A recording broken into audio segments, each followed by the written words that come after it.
Question है 8.27272 dot dot dot का तुल्य भिन्न ज्ञात करना है। ठीक है, ये क्या है 27, फिर से 27, फिर से 27 है, 27 27 चलता रहेगा। मतलब इस अपन इस 8.27 को क्या लिख सकते हैं, 8.27 पर बार, क्योंकि 2 और 7 का बार बार रिपीटेशन हो रहा है, 2 7 2 7 2 7, तो अपन 2 7 पर बार लगा देते हैं। ठीक है, यहाँ तक समझ में आ गया। देखो किस किस का रिपीटेशन हो रहा है, 27 27, फिर से 27, फिर से 27, लेकिन 27 का बार बार रिपीटेशन हो रहा है, तो अपन इसको 27 पर बार लगा सकते हैं। ठीक है, यहाँ तक समझ में आ गया।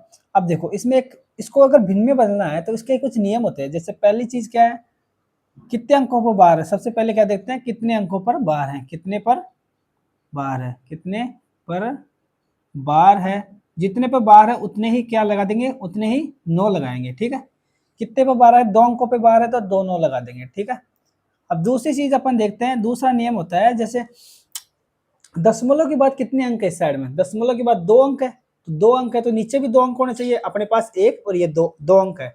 अगर अंक 2 नहीं हो, 2 नहीं हो तो क्या करते हैं, उसके आगे 0 लगा देते हैं। यहाँ पे मान लो दशमलव के बाद 3 अंक होते और बार सिर्फ 2 पर ही होता, तो जैसे ये कोई संख्या मान लो 0.89797 का बार होता, तो अपन क्या करते हैं, 2 पर बार है तो 9 9 लिख लेते हैं। ठीक है, लेकिन दशमलव के बाद कितने अंक है, यहाँ पे 1 2 3 अंक है, यहाँ पे तो जबकि कितने अंक है, 2 ही अंक आए, तो 1 अंक बढ़ाने के लिए अपन इसके 0 ऐड कर देते हैं। ठीक है, ये करते हैं। ठीक है, तो यहाँ पे अपने को 0 ऐड करने की आवश्यकता क्यों नहीं है, क्योंकि 2 पर ही बार है। लेकिन दशमलव के बाद क्या है, दशमलव के बाद 2 ही अंक है, तो यहाँ पे भी 2 अंक है, इसका मतलब 0 आगे 0 लगाने की आवश्यकता नहीं है।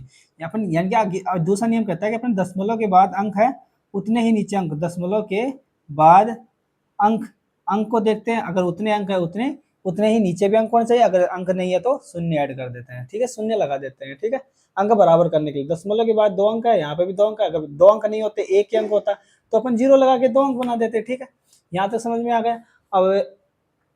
अब तीसरी स्टेप क्या करते हैं, जो ऊपर वाली जो संख्या है उस पूरी को सिंबल को हटा के, जैसे डॉट है, ये दशमलव है, बार है, इनको हटा के सिंबल हटा के, सिंबल SYMBOL, सिंबल को हटा के पूरी संख्या को लिख देते हैं। पूरी संख्या लिख देंगे, क्या करेंगे, पूरी संख्या को लिख देंगे। पूरी संख्या कितनी है, सिंबल हटाने के बाद 827 है तो 827 को लिख देंगे। ठीक है, इसमें से माइनस का चिन्ह लगाएंगे और माइनस क्या करेंगे, इसमें बार के अलावा जो संख्या बच गई उसको माइनस कर देंगे। बार के अलावा संख्या, चौथा नियम क्या है, बार के अलावा जो संख्या है उसको माइनस करेंगे। बार के अलावा जो संख्या है उसे माइनस करेंगे, क्या करेंगे, माइनस करेंगे उस संख्या में से।